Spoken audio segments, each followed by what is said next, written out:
ওই বাবু এইটা করো করে হ্যাঁ সেম থাক গাড়ি নেই সেম ঠিক সেটা হ্যাঁ চা କପାସକୁ 10 ଟଙ୍କା ହେଲାଣି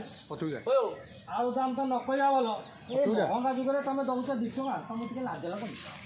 ମୁଁ ଟିକେ ଲାଜ ଲାଗୁଛି ଆଉ ଉଠାଉନି ଠିକ ସବୁ ହଁ ବାସ୍ ସେତିକି ତ ଏଇଠି ଲୋକ ଏଇଠି ମାନେ ସବୁ ଏଇଠି ବୋଲେ ଆକ୍ସନ୍ ହଉ ଚା ଗୋଟା ଗଲାଣି 10 ଟଙ୍କା ହଁ ଆଉ ଅଳୁ ଟିକେ ଭାଇ ସାଇଲେଣ୍ଟ ଟିକେ চা কপକୁ 10 ଟଙ୍କା ହେଲାଣି ଆଳୁ ରେଟ୍ ପଚାରନି ଆଉ ତମେ ଏଇ ବାବୁ ରିବକ୍ আর কষ্ট আর প্রাইসটা হচ্ছে ম্যাক্সিমাম 2000 এভব তুমি কোন ইংলিশ কইছো yes I am English man Got it.